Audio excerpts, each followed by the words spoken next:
Want a secure, convenient, and contactless way to pay? Add your FAB&T debit card to your mobile wallet.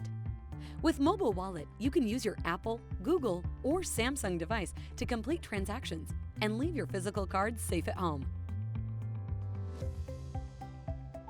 To add your FAB&T debit card to your mobile wallet, just open the Wallet app and tap the plus sign.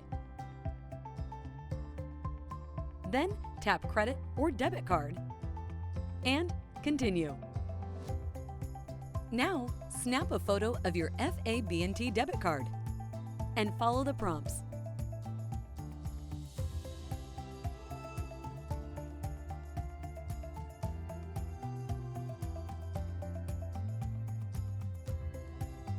That's it.